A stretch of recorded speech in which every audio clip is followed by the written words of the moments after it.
ജാതിപരമായിട്ടുള്ള പ്രശ്നങ്ങൾ വന്നത് അവിടെ നിന്ന് ഞങ്ങളെ ചീരാലിൽ AUP സ്കൂൾ ചീരാലിലേക്ക് കൊണ്ടുവന്ന് ഈ ചേർക്കുകയും അവിടുത്തെ ഹോസ്റ്റലിൽ താമസിക്കുകയും ഞങ്ങൾ ചെയ്തു. അപ്പോഴാണ് ശരിക്കും ഒരു പണിച്ചയായി പോയതിൻ്റെ അധ്യാപകരുടെ ഇടയിൽ നിന്നല്ല, കുട്ടികളുടെ ഇടയിൽ നിന്ന് ഒരു പണിച്ചയായി പോയതിൻ്റെ അവൾ അത്രയ്ക്കേ ഉള്ളൂ എന്നുള്ള രീതിയിൽ പണിച്ചയായി പോയതിൻ്റെ അനുഭവങ്ങൾ കുട്ടികളുടെ ഇടയിൽ നിന്ന്. പണിച്ചയല്ലേ, അവൾ കുളിക്കൂല, വൃത്തിയില്ല. ഹോസ്റ്റൽ അനുഭവങ്ങൾ പറഞ്ഞാൽ ചിലപ്പോൾ ഇത് കാണുന്നവർ തന്നെ കരഞ്ഞു. അങ്ങനത്തെ അത്രയും വേദനിപ്പിച്ചിട്ടുള്ള അനുഭവങ്ങളൊക്കെ ഹോസ്റ്റലിൽ. ഈ ആദിവാസിക്ക് നേരെ ഇവിടുത്തെ ആളുകൾ, ഈ പൊതുസമൂഹത്തിലെ മനുഷ്യർ ഉപയോഗിച്ചുകൊണ്ടിരിക്കുന്നത് കളിയാക്കലിലൂടെ ഒരു മനുഷ്യൻ്റെ ആത്മവിശ്വാസത്തെ തകർക്കാം. ഇത് തന്നെ നമ്മളുടെ സ്കൂളുകളിലും സംഭവിച്ചുകൊണ്ടിരിക്കുന്നത്. ഈ കളിയാക്കൽ മാത്രമല്ല, ഇവൻ്റെ നിറം ഇതൊരു പരമ്പരയായിട്ട് വരുന്നത്. ഇവൻ്റെ നിറം, ഇവൻ്റെ വസ്ത്രം, ഇവൻ്റെ കണ്ണ്, ഇവൻ്റെ മുടി, ഇവൻ്റെ എല്ലാം പരിഹാസ്യമാക്കി മാറ്റുന്ന ഒരു മാനസികാവസ്ഥയിൽ ഇവനെ കൊണ്ടെത്തിക്കുകയും ഇവനെ അതിലൂടെ കൃത്യമായിട്ട് ഇവൻ തന്നെ ഞങ്ങളെ രക്ഷിക്കണം എന്ന് പറഞ്ഞിട്ട് ഒഴിവായി പോകുന്നൊരു സാഹചര്യം ഉണ്ടാക്കുക എന്നുള്ളത് തന്നെയാണ് യഥാർത്ഥത്തിൽ ഇവർ ഈ പൊതുസമൂഹം സ്വീകരിക്കുന്നത്. അപ്പോൾ വിദ്യാർത്ഥികളായ ഞങ്ങൾക്ക് പലതരത്തിലുള്ള സമൂഹത്തിൽ നിന്ന് പലതരത്തിലുള്ള വേദനകളും അല്ലെങ്കിൽ ആശയങ്ങളൊക്കെ ഞങ്ങൾക്ക് സഹിക്കേണ്ടി വന്നിട്ടുണ്ട്. ഇപ്പോൾ ഞാൻ +2 വരെ പഠിച്ച സമയത്തൊക്കെ നല്ലോണം പലരിൽ നിന്നും ആശയങ്ങളൊക്കെ ഉണ്ടായിട്ടുണ്ട്. അതിൽ കളിയാക്കൽ, ഇവനൊരു പണിയിച്ചക്കനല്ലേ, അല്ലെങ്കിൽ ഇവൻ താഴ്ന്ന ജാതിക്കാരനല്ലേ, ഇവൻ കറുത്തിട്ടുണ്ടല്ലോ, ഇങ്ങനെയൊക്കെ പല വേദനകളും ഞാൻ അനുഭവിച്ചിട്ടുണ്ട്.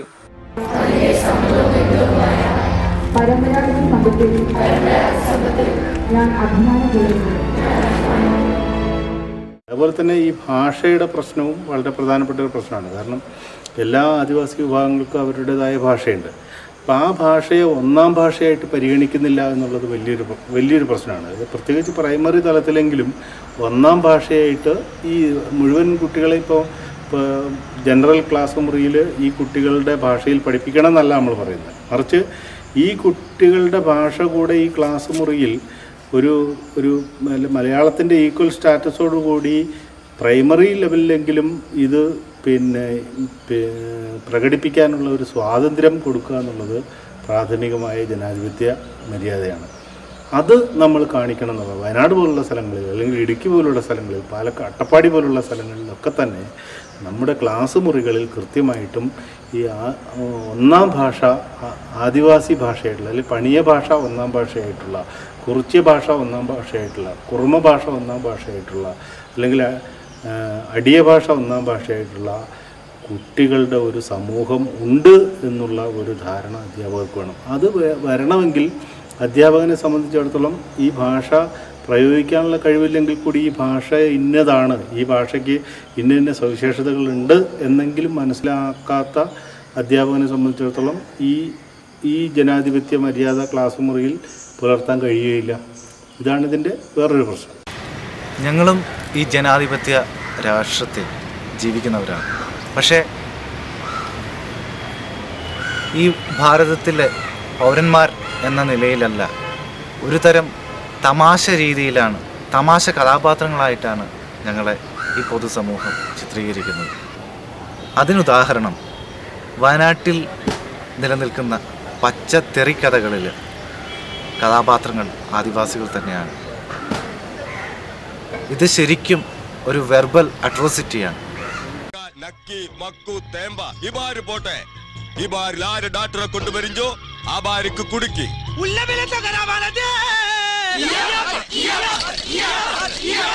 നിർത്തുമേ.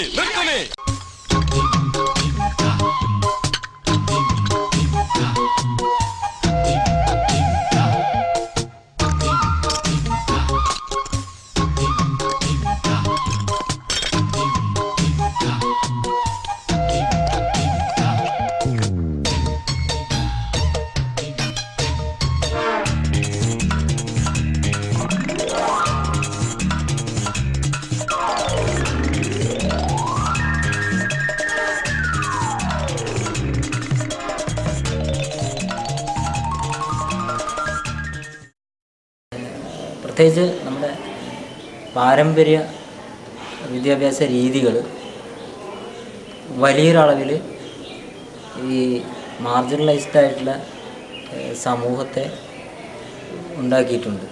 അതിൻ്റെ പൂർണ്ണ ഉത്തരവാദിത്വം വിദ്യാഭ്യാസ പദ്ധതിക്ക് തന്നെയാണ്. ഇത് ഒരു തർക്കമില്ല. ഒന്ന്, നമ്മുടെ സമൂഹത്തിൽ ഇന്ത്യയിൽ ജാതി ഒരു യാഥാർത്ഥ്യമാണ്. ഒരു വിവേചന കാരണമായ ഒരു വസ്തുത എന്ന നിലയിൽ, ഒരു യാഥാർത്ഥ്യം എന്ന നിലയിൽ ജാതിയെ അംഗീകരിക്കേണ്ടതുണ്ട് വിദ്യാഭ്യാസ പ്രവർത്തകരും അധ്യാപകരും പൊതുസമൂഹവും. ഇതിനെങ്ങനെ മറികടക്കാം എന്നുള്ളതാണ് ചോദ്യം. മറികടക്കാൻ നമ്മൾ അങ്ങോട്ട് കൊണ്ടുപോകുന്ന പദ്ധതികൾക്ക് പകരം അവരുടെ ഇടയിൽ നിന്ന് തന്നെ, അത്തരം ജനതയുടെ ഇടയിൽ നിന്ന് തന്നെ അത്തരം പ്രശ്നങ്ങളെ സ്വാംശീകരിക്കാനും തിരിച്ചറിയാനും, ഇത് അന്യമായ അപരനെയല്ല സൃഷ്ടിക്കേണ്ടത്. അധ്യാപകൻ അപരനായിട്ടാണ് അവരെ മുന്നേ പോകുന്നത്. രക്ഷകർത്തൃത്വത്തിൻ്റെ മേലങ്കി അണിഞ്ഞിട്ടാണ് നമ്മൾ അവരുടെ ഇടയിലേക്ക് പോകുന്നത്. അത് പിന്നെ പൊളിയും. രക്ഷകർത്തൃത്വം എന്ന് പറയുന്നത് പാരൻഷിപ്പ്, അത് മാറ്റി നിർത്തി അവരുടെ ഇടയിൽ നിന്ന് തന്നെ അധ്യാപകരെയും സാംസ്കാരിക പ്രവർത്തകരെയും രാഷ്ട്രീയ പ്രവർത്തകരെയും ഉണ്ടാക്കിയെടുത്താൽ മാത്രമേ അവരുടെ പ്രശ്നങ്ങളുടെ തനതായ പരിഹാരം, സ്വാഭാവികമായ അവരുടെ ജെനുവിനായിട്ടുള്ള അവരുടെ പ്രശ്നങ്ങൾക്ക് പരിഹാരം തേടാൻ കഴിയും. മറ്റൊരാൾ ചെല്ലുമ്പോൾ അവരെന്നെ സൃഷ്ടിക്കുന്നത് എന്നുള്ളതാണ് ഇന്ത്യൻ വ്യവസ്ഥയുടെ ഒരു വലിയ തകരാറ്. അധീശവർഗത്തിൻ്റെ ഐഡിയോളജിയെ മറികടക്കുന്ന ഒരു പിന്നെ വിദ്യാഭ്യാസ സമ്പ്രദായവും രീതിയും കരിക്കുലവും രൂപപ്പെടും. ഭാഗ്യവശാൽ 60 വർഷത്തിന് ശേഷം ഒരു കുറ്റസമ്മതം എന്ന നിലയിൽ ഇപ്പോൾ നാഷണൽ കരിക്കുലം ഫ്രെയിംവർക്കൊക്കെ രൂപപ്പെട്ടിട്ടുണ്ട്. അതിൽ ഗോത്രവർഗത്തിൻ്റെയും ദലിതുകളുടെയും സ്ത്രീയുടെയും എല്ലാ പ്രശ്നങ്ങളെയും തുറന്ന് അഭിസംബോധന ചെയ്യാൻ തയ്യാറായിട്ടുണ്ട്. പക്ഷേ അത് സിദ്ധാന്തമായി പലപ്പോഴും ഒതുങ്ങുന്നു എന്നുള്ളതാണ്. ഇപ്പോൾ കരിക്കുലം ഫ്രെയിം ചെയ്യുമ്പോൾ മലയാളിയുടെ സംസ്കാരം, മലയാളിയുടെ ഭാഷ, മലയാളിയുടെ കലകൾ, മലയാളിയുടെ മറ്റ് കാര്യങ്ങൾ, ഇതെല്ലാം പരിഗണിച്ചുകൊണ്ടാണ് ഒരു കരിക്കുലം ഉണ്ടാക്കുന്നത്. പ്രൈമറി ആണെങ്കിലും സെക്കൻഡറി ആണെങ്കിലും ഹയർ തലത്തിലാണെങ്കിലും അവിടെ ഒരിക്കലും ഈ ആദിവാസിയുടെ സംസ്കാരമോ ഭാഷയോ മറ്റു ഇതോ നമ്മുടെ കരിക്കുലത്തിൽ അതിനൊരു റോളുമില്ല. അത് തന്നെ ഇപ്പം ഞാൻ പറഞ്ഞുതരാം. നമ്മുടെ യൂത്ത് ഫെസ്റ്റിവലുകളിൽ നോക്ക്. യൂത്ത് ഫെസ്റ്റിവലിൽ പിന്നെ യക്ഷഗാനം മത്സരമുണ്ട്, പിന്നെ മാർക്കംകളി മത്സരമുണ്ട്, കോൽക്കളി, ദഫുമുട്ടുണ്ട്, ഒപ്പനയുണ്ട്. പക്ഷേ ഈ ആദിവാസിയുടെ ട്രഡീഷണൽ ആയിട്ടുള്ള ആർട്ട് ഫോംസ് എന്ന് പറഞ്ഞാൽ പാട്ടുകളും അതുപോലെ തന്നെ നൃത്തങ്ങളുമായിട്ട് ശരിക്കും പറഞ്ഞാൽ പൊതുസമൂഹത്തേക്കാൾ സമ്പന്നമായിട്ടുള്ള സമൂഹമാണ് ആദിവാസികളുടെ. അതുപോലെ തന്നെ അവരുടെ നമുക്ക് തബല മത്സരമുണ്ട്, അതുപോലുള്ള ഓരോ വാദ്യോപകരണങ്ങൾ മത്സരമുണ്ട്. പക്ഷേ തുടി മത്സരമില്ല. അതുപോലെ തന്നെ ഒരു വട്ടക്കളി മത്സരമില്ല, ആദിവാസി പാട്ടുകളുടെ ഒരു മത്സരമില്ല. പക്ഷേ മാപ്പിളപ്പാട്ടും പ്രത്യേകമായ മത്സരമുണ്ട്. അപ്പം ഇത് ഞാൻ പറയുന്നത് നമ്മുടെ കരിക്കുലത്തിലും നമ്മുടെ പാഠ്യാനുബന്ധ പ്രവർത്തനങ്ങളിലും അതുപോലെ തന്നെ ഇപ്പോൾ വർക്ക് എക്സ്പീരിയൻസ് മേളകളൊക്കെ നടക്കുന്നുണ്ട്. ആദിവാസിയുടെ ട്രഡീഷണൽ ആയിട്ടുള്ള എന്തെല്ലാം സാധനങ്ങളുണ്ട്, മാനി കൊണ്ടും മുള കൊണ്ടും ഉണ്ടാക്കുന്ന അനവധി ഐറ്റങ്ങളുണ്ട്. അതിൻ്റെ ഒന്നും ഒരു മത്സരം പോലും കേരളത്തിലില്ല. അപ്പോൾ പൊതുവേ നമ്മുടെ സമൂഹത്തിൽ നമ്മുടെ പാഠ്യപദ്ധതിയിൽ അതുപോലെ തന്നെ നമ്മുടെ പഠനബോധന പ്രവർത്തനങ്ങളിൽ എക്സ്ട്രാ കരിക്കുലർ ആക്ടിവിറ്റീസിൽ കലാ മത്സരങ്ങളിൽ ഒന്നും തന്നെ ആദിവാസി ജീവിതമോ ആദിവാസി സംസ്കാരമോ ആദിവാസി ഭാഷയോ ആദിവാസി തന്നെയോ ഇല്ല. ഒരു കമ്മീഷൻ, ദേശീയ പട്ടികജാതി പട്ടികവർഗ വികസന കമ്മീഷൻ അവിടെ സ്കൂളിൻ്റെ സന്ദർശനം നടത്തുന്നതിന് തൊട്ടു മുന്നോടിയായി ഞാൻ അധ്യാപകർ അവിടുത്തെ പ്രശ്നങ്ങൾ, കക്കൂസ് ടാങ്ക് പൊട്ടി 2 ആഴ്ച അതിനകത്ത് ഒഴുകായിരുന്നു. ഇത് ഞാൻ സീനിയർ സൂപ്രണ്ടോട് ഹെഡ് മാസ്റ്ററോട് ഇത് പറഞ്ഞപ്പോൾ ഞങ്ങൾ ചില വാക്കുതർക്കങ്ങൾക്കുണ്ടായി. ഞാൻ കമ്മീഷൻ നാളെ വരാൻ പോവാണ്, ഞാനത് പറയും എന്ന് പറഞ്ഞപ്പോൾ തന്നെ എന്നെ തല്ലുക പോലും ചെയ്തിട്ടുണ്ട് അധ്യാപകർ. ഞങ്ങൾ പിന്നെ ചില വാക്കുതർക്കത്തിനും തല്ലാത്ത ചില പ്രശ്നങ്ങൾക്കുണ്ടായി. അപ്പോൾ അന്നു മുതലാണ് എൻ്റെ വിദ്യാഭ്യാസ പ്രശ്നങ്ങൾ എൻ്റെ ജീവിതത്തിലേക്ക് കടന്നു വരുന്നത്. അതിനുശേഷം കമ്മീഷൻ തിരിച്ചു പോയതിനു ശേഷം എന്നെ സ്കൂളിലേക്ക് അധ്യാപകരെ വിളിപ്പിച്ചു. അധ്യാപകർ എന്നോട് ചോദിച്ചു, നീ എന്താ ഇവിടെ ആളാവാൻ പോവാണോ, നീ ഒന്നും ഉണ്ടാക്കി കഴിഞ്ഞാൽ ഇവിടെ നന്നാവാൻ പോകുന്നില്ല, മര്യാദ പഠിക്കണമെങ്കിൽ പഠിച്ചാൽ മതി, അല്ലെങ്കിൽ നിൻ്റെ രക്ഷിതാക്കളെ വിളിച്ചിട്ട് നീ ഇവിടെ TC വാങ്ങി പോയിക്കോ വന്നു.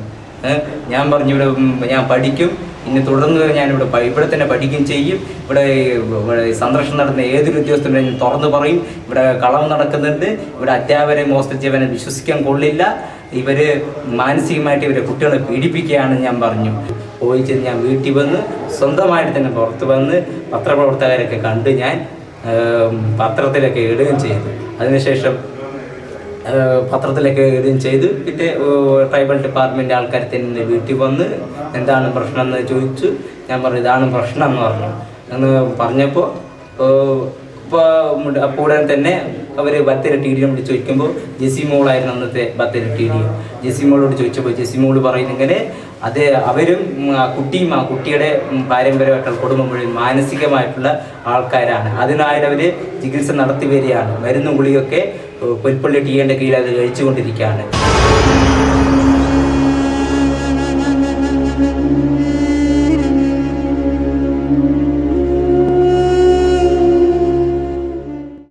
ഈ ഭൂമിയായ ഭൂമിയും മണ്ണും ആകാശവുമെല്ലാം ഞങ്ങളുടേതായിരുന്നുവെന്ന് പറയുമ്പോഴും ഇന്ന് ഞങ്ങൾക്ക് സ്വന്തമായിട്ട് ഭൂമിയോ കിടപ്പാടമോ ഒന്നുമില്ലാത്തൊരവസ്ഥയാണ്. സ്വന്തമായിട്ട് ഭൂമിയില്ല.